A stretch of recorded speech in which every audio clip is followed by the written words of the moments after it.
joining this live streamed community event on the Teaching English Facebook page. Today, we're looking at ways that teachers can promote regional languages in class.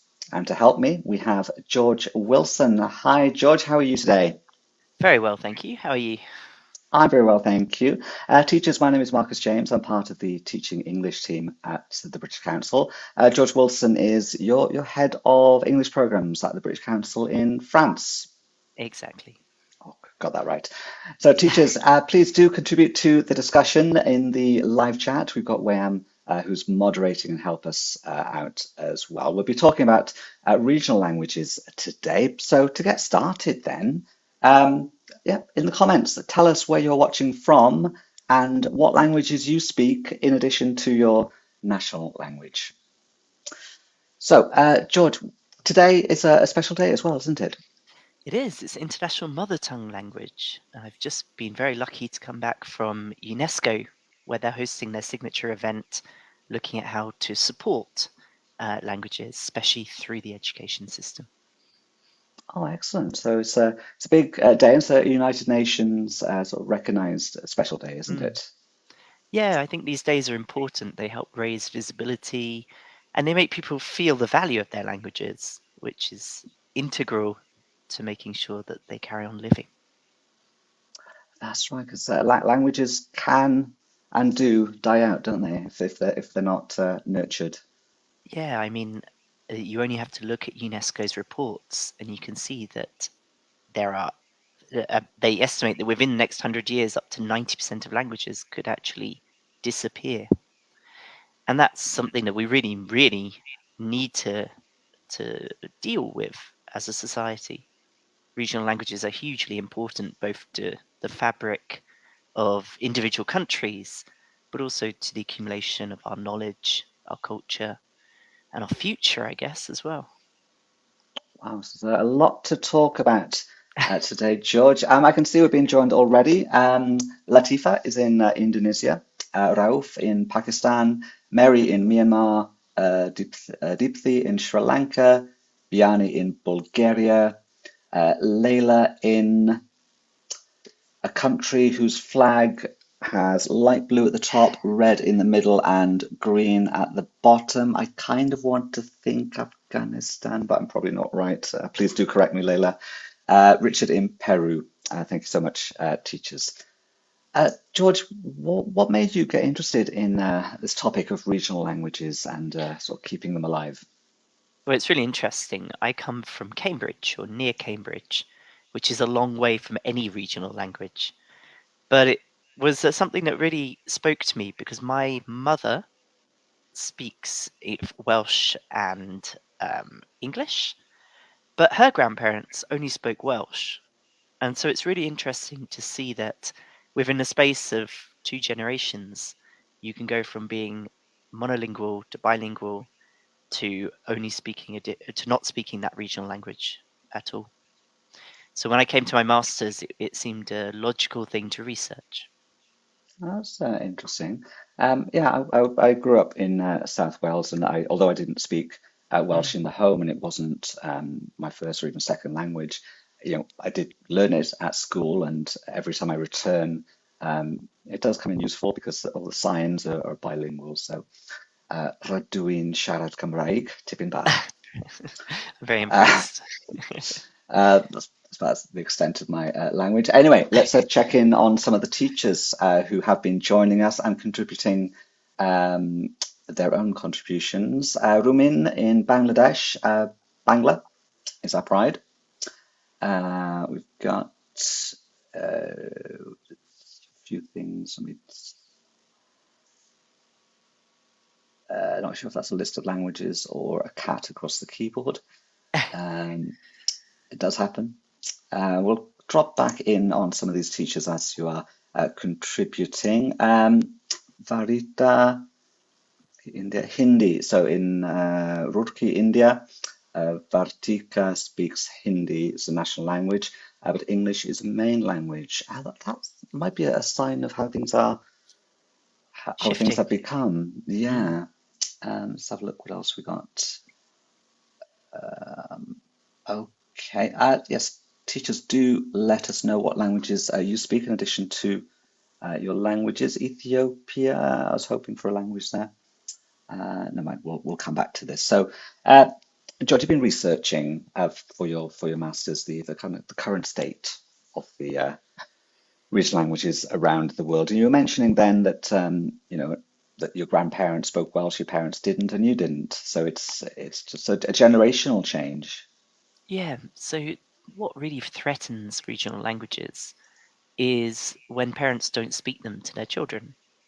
This undermines what they call intergenerational transmission, and within the space of one generation, you can lose a language. It can go from being a vital, essential part of everyday life to being extinct. And so that really, really interested me. And I looked in particular at three languages in Europe, so at Breton, Welsh, and Cornish. Another connection. I was born in Cornwall, or You're far more Curnow, qualified as than it's me. called. Oh, could you put that in writing? No. Um, so, I've noticed certainly, going back to the example of Welsh, when I was learning it Mhm. at school, um, it was at that time, I believe it was spoken by quite a small percentage of the population, and primarily the older generations. When I return, I notice, as I mentioned before, about the signage and the language that you hear on the street. There is a lot more Welsh, and it seems to have uh, sort of turned the tide. Have you found that from your research? Is there any Yeah. data to back that up? Yes, so it's really interesting actually. The main instrument of getting rid of regional languages was the education system. Education imposed a single kind of language that could be used for instruction, and hand in hand with that, jobs were only ever offered in the national language. So that's true of Wales, it's true of Brittany. And the result is all of these things kind of undermine the status of the language within the eyes of parents, of teachers, and of speakers. There, there's kind of collective shaming that can happen. And it's really interesting that in the last 40, 50 years, there's been a real shift, and regional administrations in Brittany, governments in Wales, and so on, have been really working hard to kind of change things so that the languages become more an everyday part of the employment market. People can work in the languages, and that the education system prepares people to do that. So things are changing. They're very definitely changing, but it's a conscious effort on the part of regional authorities, governments, and bodies like the UN. It's interesting. So let's go back to the teachers who are watching. Amir says, my parents and grandparents speak Amazighan language, the language of the first inhabitants of the north of Africa. Mm, Um, I, in fact, passive Amazighan. I understand it, but I can't produce it. So again, similar picture, I think, unfolding in many parts of the world. Rauf says, I can speak Punjabi, Urdu, and English. mhm. Okay, excellent. It's interesting, just coming back to what you were saying. That's a very typical story. It's a story of my mother can understand Welsh, um, and better than she speaks it. It's kind of an indicative decline often. But at the same time, we should be proud. Bilingualism is something that's very variable in very different contexts for different people. And being able to understand a language is already a huge achievement on a personal level. So I think we should all be Absolutely. proud of the bilingualism and not feel ashamed if we can't speak actively. Absolutely. In fact, we've been talking about sort of multilingualism all month on Teaching English as part Yeah. of our sort of focus on the topic, and we've been learning a lot from teachers who are part of the community. We recently did a bit of a survey asking how many languages are spoken in the classrooms around the world, and the most common was three. So, Mm. multilingualism uh, is found in many classrooms around the world. The highest was actually in the UK in Leicester from a follower who said 28 languages, if you can believe it. Wow. Well, I'm that's not sure really I can name interesting. 28.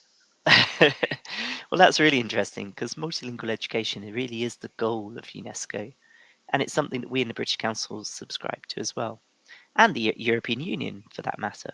The idea that you'd learn your mother tongue plus two other languages, so your mother tongue plus a national regional language plus an international language, whether that be English or Spanish or Chinese and so on.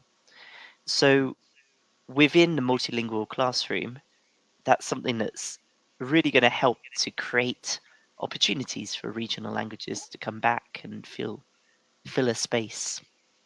Because being able to speak your mother tongue is so important for your own identity, for the cultural memory that's associated with the languages, but also it's a terrible thing not to be able to express your own emotions and your own thoughts clearly within the educational framework. Absolutely. In fact, yeah, we've been finding that throughout some of the conversations on teaching English about that emotional connection to your home languages. Whenever there's uh, thoughts or expressions of emotion or passion, instinctively you want to use your home languages, don't you? Few comments coming in, George. A little bit more insight into our audience. Yashin from Mauritius. Here we speak Mauritian, Creole, maternal language, English, French, second language. Some Urdu, Hindi, Wow. Tamil, Telugu, Marathi, Arabic, and modern Chinese, which we opt at school. That's So interesting. that's interesting, isn't it? Because we Mm, see, and this is something that we all have to keep in mind, that multilingualism really is the norm in the world. I, for me, coming from East Anglia in the UK, I didn't grow up in a multilingual environment. That came later when I moved to France and lived in some other countries. But it's very easy to forget that the vast majority of people in the world do interact with more than one language on a daily basis. And so the education system needs to reflect that as well. It needs to be aware of these multitude of languages. And I think it's really important. And I love the course that the British Council offers around bringing in multilingual practices into the classroom. Because I think that's so important to recognize the language, to build its prestige in people's eyes, and ultimately to revitalize languages that perhaps will lose ground if we don't recognize the value and the pride of multilingualism. absolutely like that. You just touched on a course, a free training course for teachers from the British Council. Wem is moderating in the comments. She'll post a link where you can sign up for that course. I'm hoping that it is still open for enrollment. I believe it is for next I think it week or is. so. If you can't find it, do go to our Facebook page and you'll find lots of posts on multilingualism, and many of those will have a link to find out more about this free teacher training course. Uh, so, George, we've been looking at what prompted your research. We've been looking at some of the situations, and we've also been listening to the audience then, and we've seen how things are changing. Um, you commented there on the role of education. What about the role of teachers? Do we have a role to play as well? Yes, I think teachers are at the heart of all education changes, but in this case, they really do have a central role to play. And there's some really simple things that English teachers, that other teachers can do to help people feel that their languages are worthwhile, are valued, and ultimately to protect those languages and bring them to life again. So things like a simple survey at the beginning of the year, getting students to write or create posters that celebrate all the different languages they speak at home. My own experience shows that that's always mind blowing because the students are here to speak English, to practice their English, but you forget that at home maybe already speak two, three languages, and even within France, in other countries, I imagine it's even more. You can do things like noticing and highlighting the differences and similarities between languages as well. That's a really useful tool because when you're learning a language, you're not learning each language in its own box. They cross over, and that it's the way in which we can draw on all our abilities in languages to communicate that's ultimately important. So there are lots of different things you can do. I think things like promoting sense of the place, the culture that goes with a language makes it much more interesting and ultimately helps to root what we're learning in a real context. I only really fell in love with French, not from the grammar lessons or the vocabulary classes, but when I started listening to French music and watching French films. And that's what we ideally want to happen with regional languages. We want the learning of the language to be tied in with some learning about the history, the culture, the future of the regions in question. Excellent. Again, we've got another similarity there, George. I've started learning French from the music of Vanessa Paradis, Ah, Je le Taxi. I remember that. And there's a French film, Ma Vie en Rose. I remember I watched and thought, ah. I like the sound of this. Looks all cool. I like the culture. So yeah, But it's more than falling in love with the language, I think. It's for me, it was really a kind of a moment of revelation that actually when you speak a language, you're connecting with all the other people who speak that language. And it sounds silly, but when I was 15, 16, that never occurred to me. So I think it's really important that we can tie it into the language and the place and the culture of the language we're studying. okay. Going back to what you were saying earlier, George, about the role that educational systems or education systems and policy has. We've got some evidence of that. Amber Khan says in India, in new educational policy, regional languages is given importance and promotes it. So it's Yeah, because essentially, I mean, education is not the ideal vector or way of improving the situation of regional languages. The dream is that those who speak it will speak it to their children. But when that's not happening, education is really the only viable other way of reinforcing the language. And you've got different options. You've got learning it as a foreign language, you've got learning it in a bilingual school context, and you've got immersion education. And immersion education obviously has more um, input, and so there's better hope of people really becoming fluent in the language, especially if it starts at a young age. But it can begin at any age. Um, and I think it's so important that education authorities are involved in that process because without teachers, without legal frameworks, without curricula, without resources, and without communities like the Teach English platform, you don't really, you can't bring about that kind of big change that can realistically save, revitalize, bring these languages to life for the future. absolutely very well put, George. Thank you for sharing that. Lots of comments I'd like to sort of jump into as you were speaking there, George. So some refer to what we've been talking about recently. Others might refer to something we mentioned at the beginning. Um, Vartika says absolutely multilingualism can be very helpful and handy to make certain concepts clear to the learners, leading to an instant connection with them. Again, it goes back to that idea of the home language is more that emotional connection, doesn't it? So when you use that, you're communicating at a more intimate level. Not sure Yeah, that's right. you're connecting with people on their own terms. I think that's a really nice way of putting it. Absolutely. Latifa speaks Indonesian. Hello, apa kabar? Uh, I think that was a question. Are you answering the question, Marcus? Or, I think it's I think it's how are you because it's a little bit similar to ah, Bahasa Melayu. Um, I lived in Malaysia for a bit, so I can selamat datang, I'm glad welcome. that was you answering. Yeah, well, this is just an opportunity for me to show off how many languages I can Cornish, understand. Welsh.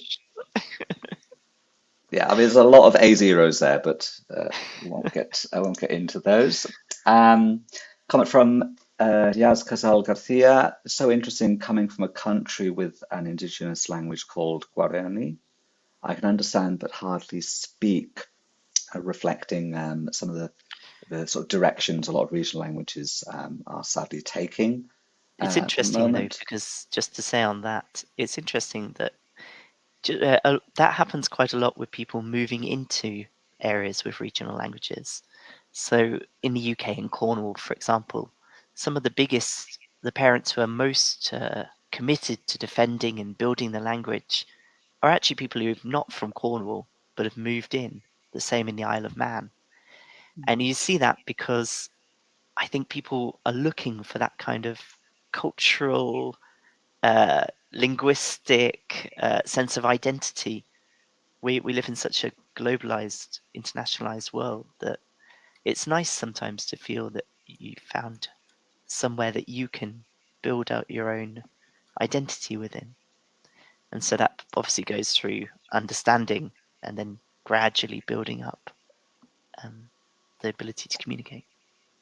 Absolutely, yeah, there's a lot involved, but it can be done. I think that's a conclusion there. Masida, we must use our mother tongue as we use foreign languages so that it doesn't disappear. Yes, Um, absolutely.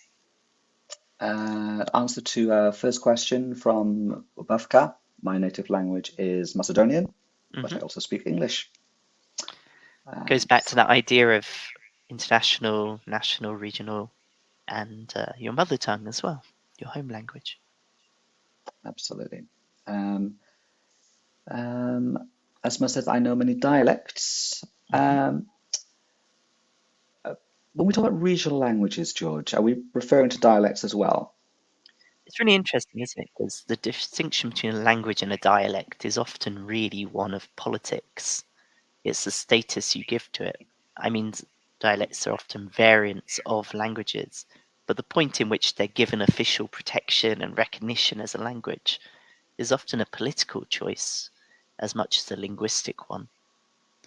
Mm. So there's no one fixed definition or boundary line between the two, really.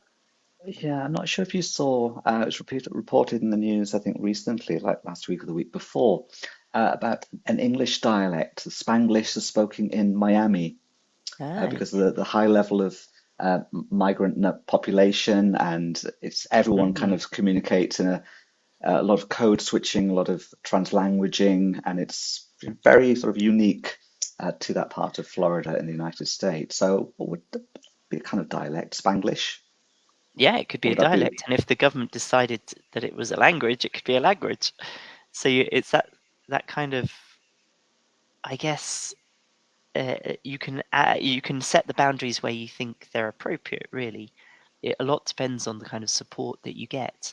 When you have a language, you're often entitled to all the international conventions and support that goes with it, and the funding and so on. Hmm. I've got a couple of references. You mentioned immersion. Sorry, was it immersive education or immersion education? Immersion education. All right, okay. So a few comments have referred to immersive. So this comment, Rabina says it has its importance. And then we've got a question from Vartika. I would probably have asked this question if Vartika hadn't. What is it? What is immersive education? Immersion education is where you go to school and you speak the language in question. So, what's really important is that we give people the chance to speak their home language in school. So, it's a way really of making sure that when you're in a school environment, you're not just studying a language, but studying through a language. Now, that comes with all kinds of political discussions about what's good practice, what's bad practice. And a lot of the time, in a lot of places in the world, English is used as the medium of instruction. But that in itself is often problematic because what we really want is people to be able to learn through different languages to be able to speak their home language in the school environment. Excellent. Yeah, thank you for that, George. Just having a look at some of the comments coming through now from teachers. Lots of interesting, positive comments. Vartika says, thanks for explaining immersion education. Very welcome. I'm going to change the terminology as well to immersion education. Um, yes, studying through language is brilliant. Again, it's I think it's helped the audience understand a new terminology, George, myself included. I must admit, I wasn't 100% sure about the definition. Um, so just got a couple of minutes left now. So today is the United Nations International Mother Language Day. If teachers would like to sort of celebrate, how would we mark this day? What are UNESCO doing? Is it about raising awareness, or is it something else? What can we Yes, do to be part of it's it? exactly that. It's a chance for advocacy. It's a chance to give people a voice, like I think we're doing today.